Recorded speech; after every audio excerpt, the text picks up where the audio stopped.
Magandang hapon mga bata.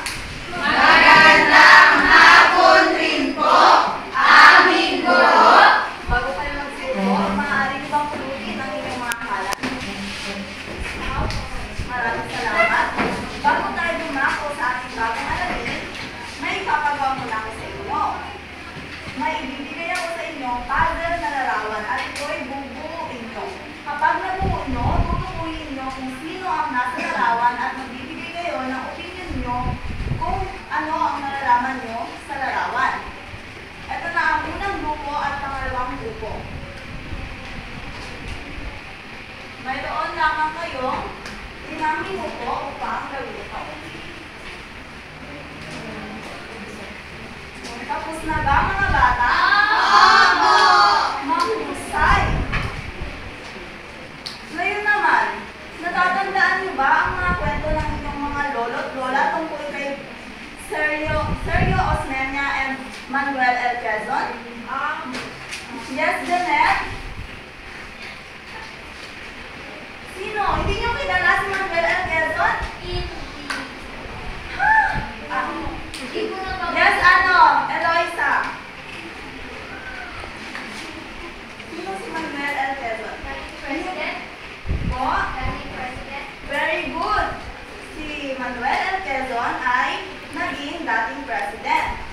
At nung panahon ba ni Manuel L. Quezon ay naging mabuti ba siyang pangulo?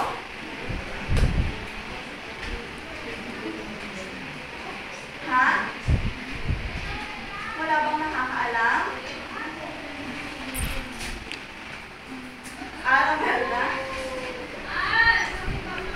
Hindi po siya naging mabuting pangulo. Bakit? Paano mo nasabi na hindi siya naging mabuting pangulo? Umalis po siya ng Pilipinas, sabi ko ng lolo kong namatay.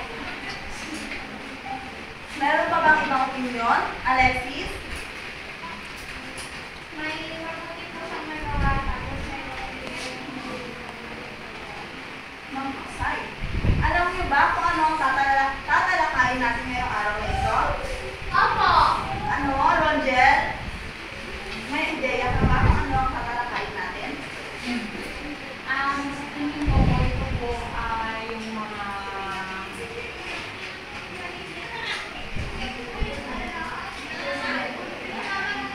Ito po ay patungkol sa Commonwealth. Tama. Ang tatalakayin natin ngayon ay pakibasa.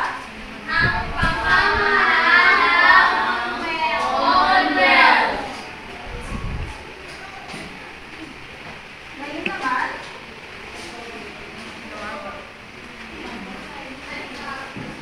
basahin mo nga. Lahat, magbasa ng sabay-sabay. Ayon sa nilalaman ng batas, tinitingnan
manggagawa. Pangalawa, Pagtatakda ng 8 oras lamang na pagtatrabaho sa isang manggagawa. pangatlo, Pagtadhana ng tenancy kung saan ang nangungupa at nagpapaupa ay dapat mayroong relasyon na kung saan maayos. Pang-apat, Pagtadhana sa public ay sabay, Pagtadhana sa pagtatadhana. Pagtadhana sa Public Defender Act na kung saan ang mahihirap ay nabigyan ng libreng serbisyo. Dito, ang mga manggagawa ay naglaroon ng libreng serbisyo sa mga abogado. Next, Paggamit ng wikang pambansa. Inatasan ni Pangulong Quezon ang pambansang asamblea na gumawa ng hakbang upang isulong ang pambansang wika na umaayon sa umiliran na wika sa bansa. Noong Nobyembre 13, 1936, ayon sa Commonwealth Act bilang 184, itinatag ng Asamblea ang sulian ng pambata. Tagalog ang inirekomenda ay sulian kung saan naging batayan ng opisyal na pambansang wika noong Hulyo 14, 1946. Ayon na rin sa Commonwealth Act bilang 570 dahil dito tinaturiang ama ng wikang pambansa si Pangulong Quezon. Bakit kaya Tagalog ang piniling ang nirekomenda ng Suryan kung saan batayan na ating pambansang wika? Aranalda? Kasi po, teacher, yung ginagamit natin. Tama? Meron pa ba?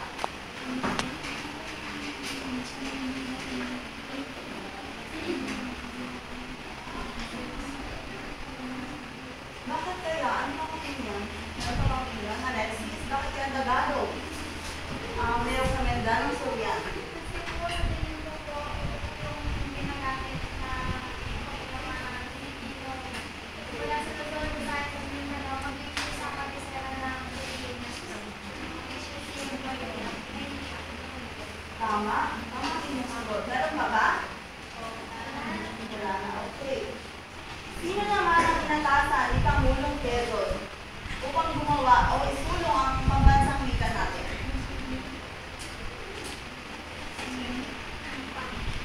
Yes, Lassie? Pagbansang assembly.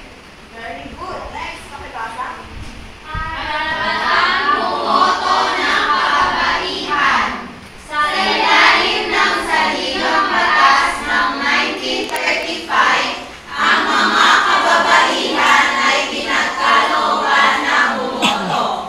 Noong Abril 30, 1937, sinangalunan ng 447,725 kababaihan ang magbibigay ng karapatan.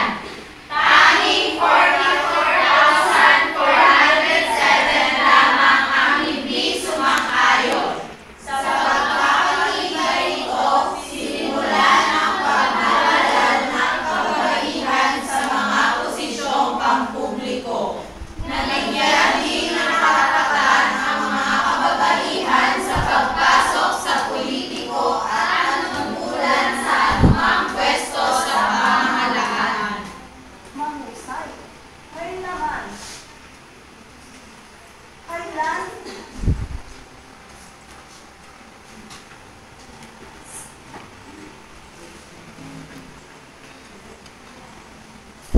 ilan ulit ang kababaihan na hindi sumang-ayon sa pagkakaroon ng karapatang bumoto? Yes, Rangel? 44,472 teacher. Saan namang batas ipinatupad ang karapatang bumoto ng kababaihan?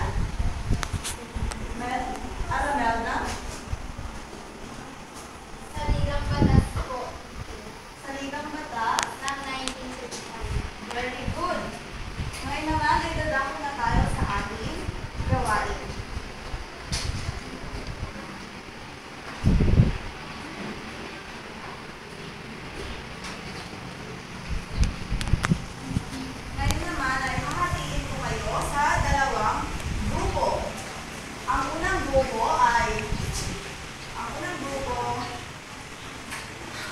grupo sa pamamagitan ng ladder organizer is itatala nyo o ilalagay nyo ang mga batas sa katanungang panlipunan. Sa pangalawang grupo naman ay sa pamamagitan ng timeline, ilalagay nyo ang pagkakasunod-sunod ng mga petsa sa timeline at tatalakayin ang mga mahalagang pangyayari. Nagkakaintindihan ba mga bata? Mayroon lamang kayong 10 minuto upang gawin ito.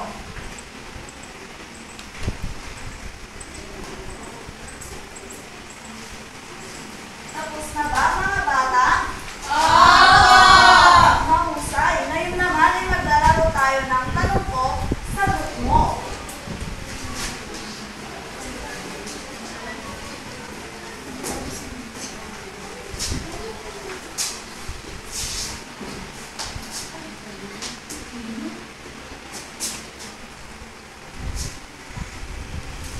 Ready na ba kayo?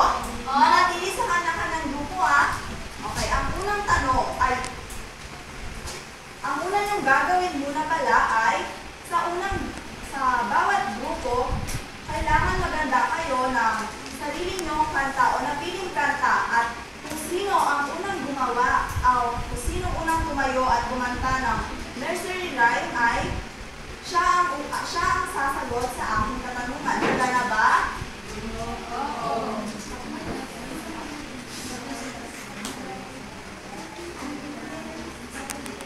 Okay, number 1, ang unang tanong, sino ang Pangulo ng Commonwealth? Okay, Mary Grace, ang grupo na Mary Grace, anong sagot? Very good. Pangalawang katanungan, sino ang nakatunggali ni Manuel L. Quezon?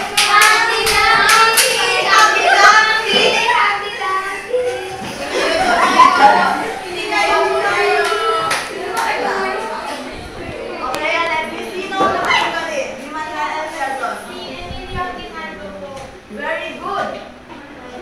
Ilang kababaihan naman ang sumang-ayon sa pagkakaroon ng karapatang bumoto?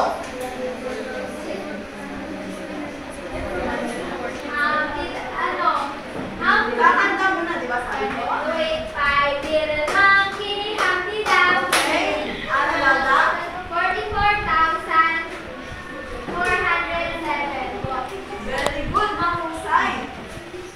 Nakakatuwa na malaman na may natutunan kayo ngayong araw. Ngayon naman, bakit kaya mahalagang pag-aralan ang pamahalaang Commonwealth? Yes, Alexis? Ang mahalaga po pag-aralan ng pamahalaang Commonwealth at hindi po pinamahalaga na magkakatunay ng mga pinapayag maging malaya at pamahalagan ng buong. Mahusay. Sa tingin nyo, marami bang naitulong ang pamahalaang Commonwealth sa atin? Yes, Rogel? Opo, teacher. Bakit kaya? Kasi po, teacher, di ba po sinabi nyo yung kapag-alang po. Kumbaga, meron, tinaguyo nila ito para matulong yung bansa natin. Para meron silang ito-tribute para po sa atin. Hindi lang po sa ika o sa Maraming salamat. Totoo nga, marami na ambag ang pamahalaang Commonwealth sa atin. Ngunit, may mga naiwan ding tatak ito sa atin.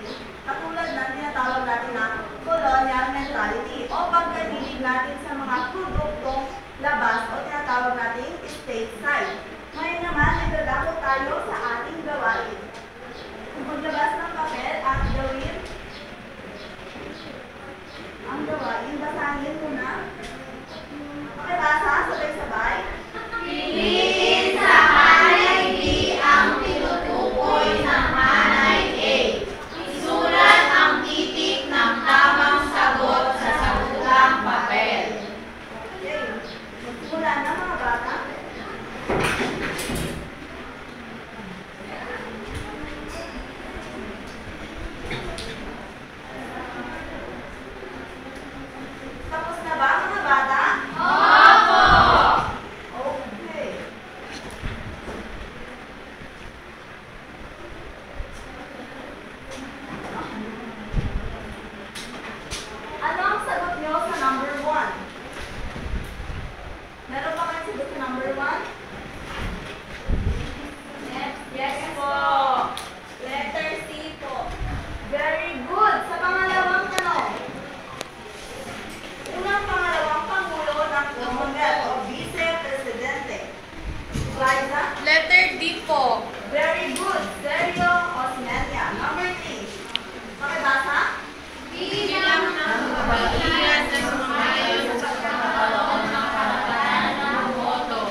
Paalam na.